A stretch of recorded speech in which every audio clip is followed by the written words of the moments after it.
Desa kecil di Italia, sebut saja nama mereka adalah Pablo dan Bruno. Mereka adalah anak muda yang memiliki impian yang tinggi. Mereka sering berkhayal bagaimana kalau suatu hari nanti mereka menjadi orang terkaya di desanya. Keduanya merupakan orang yang sangat ambisius. Yang mereka perlukan adalah sebuah kesempatan. Pada suatu hari, kesempatan itu pun datang. Kepala desa memutuskan untuk mempekerjakan kedua anak ini untuk membawa air dari sungai ke sebuah penampungan air di tengah desa. Keduanya masing-masing membawa 2 buah ember dan segera menuju ke sungai. Menjelang sore, keduanya telah mengisi penampungan air sampai penuh. Kepala desa menggaji mereka masing-masing berdasarkan jumlah ember air yang mereka bawa. Wow, Pablo dan Bruno senang sekali. Ini berarti impian mereka akan segera terkabul. Mereka sulit percaya jika mereka bisa mendapatkan rezeki sebanyak ini. Mereka bekerja lebih keras lagi setiap hari agar bisa mengangkut air lebih banyak. Namun, Pablo mulai merasakan ketidaknyamanan. Ia tidak yakin pekerjaan ini bakal buat impiannya terwujud. Punggungnya nyeri dan kedua telapak tangannya lecet-lecet. Kian hari, kian takut saat harus pergi bekerja. Ia pun mulai berpikir keras, mencari akal bagaimana caranya membawa air dari sungai ke desanya. Pablo mendapatkan ide. Bruno, saya punya rencana. Daripada kita mondar-mandir bawa-bawa ember setiap hari, kenapa kita nggak sekalian aja buat sebuah saluran pipa dari sungai ke desa kita? Saluran pipa? Ide dari mana itu? Seru Bruno. Kita udah punya kerjaan yang bagus, Pablo. Saya bisa bawa 100 ember sehari. Saya akan jadi orang kaya. Di akhir minggu, saya bisa beli pakaian baru. Pada akhir bulan, saya bisa beli seekor sapi. Dan pada akhir tahun, saya bisa bangun sebuah gubuk baru. Nggak ada kerjaan sebagus ini di desa ini. Setiap minggu kita bisa liburan. Setiap akhir tahun, kita berhajuti selama 2 minggu dengan gaji utuh. Kita akan punya hidup yang layak. Jadi buang jauh-jauh lah pikiran untuk bangun saluran pipa. Tapi Pablo tidak putus asa. Ia akhirnya memutuskan untuk bekerja paruh waktu. Ia tetap bekerja mengangkut ember-ember air. Separuh waktunya, serta di akhir pekan, dia luangkan waktu untuk bangun saluran pipanya. Hal itu tidak mudah. Penghasilannya otomatis menurun dan dibutuhkan waktu 1 hingga 2 tahun sebelum saluran pipanya bisa menghasilkan sesuatu yang berarti. Bruno dan orang-orang desa mulai mengejek Pablo. Dia menyebutnya Pablo si manusia saluran pipa. Bruno yang berpenghasilan hampir 2 kali lipat dari Pablo terus memamerkan barang-barang baru yang berhasil dia beli. Sapi, keledai, pakaian, sepatu baru, pupuk bertingkat 2. Bruno bisa makan mewah di kedai. Orang-orang di desa menyebutnya Tuan Bruno. Sementara Bruno berbaring santai di sore hari pada akhir pekan, Pablo terus saja menggali saluran pipanya. Pada bulan-bulan pertama, Pablo memang tidak bisa menunjukkan hasil dari usahanya.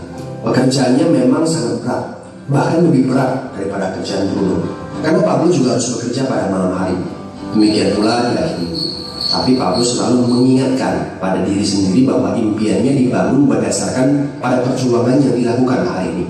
Dari hari ke hari, dia terus menggali inci demi inci. Sedikit demi sedikit, lama-lama jadi bukit. Dari 1 inci kemudian menjadi 1 kaki. Kemudian jadi 10 kaki. Kemudian 20 kaki, 100 kaki, dan seterusnya. Bersakit-sakit dahulu, senang-senangnya kemudian.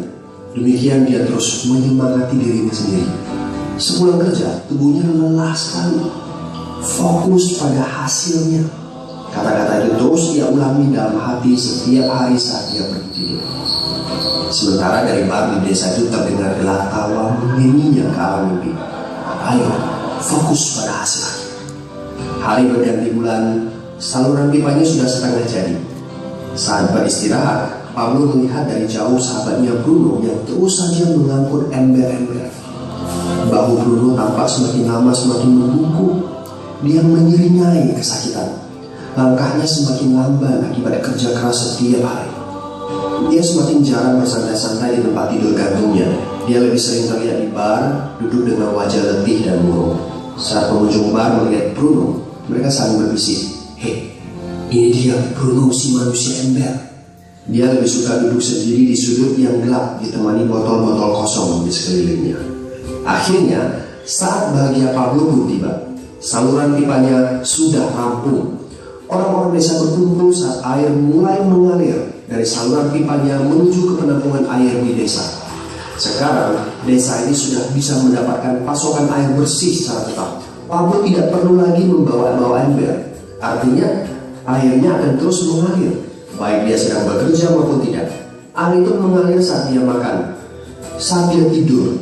Air itu mengalir di akhir minggu ketika dia asyik bermain. Semakin banyak air yang mengalir ke desa itu, semakin banyak pula uang yang mengalir ke kantong Pablo. Apa moral dari cerita ini?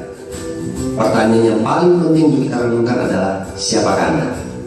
Seorang pembawa ember atau seorang pembuat saluran pipa? Apakah Anda hanya mendapatkan penghasilan jika Anda datang ke tempat kerja Anda, seperti Bruno pengangkut ember?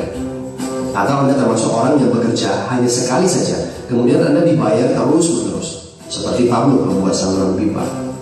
Jika Anda termasuk orang kebanyakan, itu berarti Anda bekerja dengan menggunakan pola pembawa ember.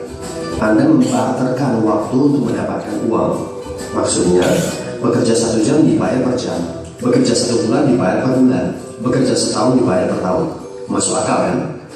Masalahnya, dengan sistem pembawa ember, masuknya uang akan berhenti saat kita berhenti bawa ember. Artinya pendapatan kita hanya sementara alias tidak langgeng. Kalau di suatu pagi Bruno bangun dan punggungnya terasa sakit, sehingga dia tidak bisa bangkit dari tempat tidurnya, berapa uang yang akan dia dapatkan hari itu? Nol besar. Fakta yang harus kita sadari adalah kita tidak bisa bekerja selamanya karena faktor usia dan kesehatan. Jika kita tidak sanggup membarterkan waktu kita, maka kita tidak akan mendapatkan uang. Pablo jauh hari sudah menyadari keterbatasan ini. Karena itulah dia langsung berpikir untuk menciptakan suatu sistem yang memungkinkan dia untuk terus mendapatkan bayaran baik dengan cara barter waktu ataupun tidak. Pikirkan ini. Bagaimana dengan Anda? Anda mau apa kalau besok penghasilan Anda berhenti? Apa yang akan terjadi kalau Anda dipecat? Apa yang terjadi kalau kemudian Anda sakit atau cacat sehingga tidak bisa membawa ember lagi? Bagaimana seandainya perawatan kesehatan yang mendadak yang harus Anda jalani menghabiskan uang tabungan Anda? Apa yang terjadi bila uang tabungan Anda itu langsung menguap dalam semalam? Kalau penghasilan Anda berhenti besok, untuk berapa lama Anda bisa membayar hipotek Anda? Cicilan rumah, mobil Anda, ataupun untuk biaya sekolah anak-anak Anda? 1 tahun, 6 bulan, 3 bulan, atau 3 minggu? Jelas. Apakah Anda bekerja sebagai penyapu jalan, bekerja di kantor, punya jabatan tinggi, atau memiliki toko, seorang profesional di bidang tertentu, tetap saja Anda membarterkan antara satuan waktu dengan satuan uang. Apakah dengan cara demikian Anda akan aman? Satu-satunya jalan untuk menciptakan keamanan yang sesungguhnya adalah seperti yang dilakukan oleh Pablo, yaitu membangun saluran pipa saat Anda masih bekerja sebagai pembawa ember. Dengan membangun sebuah saluran pipa, Anda cukup mengerjakan pekerjaan sekali saja, capeknya sekali saja, tapi Anda akan dibayar terus-menerus. Saluran pipa ini akan memberikan Anda penghasilan walaupun Anda sedang tidur ataupun Anda sedang main. Penghasilan ini juga akan terus Anda peroleh setelah Anda pensiun, pada saat Anda sedang sakit ataupun cacat sehingga tidak bisa bekerja, dan juga dalam situasi darurat. Inilah yang disebut sebagai penghasilan pasif. Anda tahu? Saat ini, kami sedang membangun saluran pipa yang akan memberikan penghasilan pasif. Mau tahu caranya? Hubungi teman yang meminta Anda untuk menonton video ini. Dia punya akses untuk informasi yang Anda butuhkan.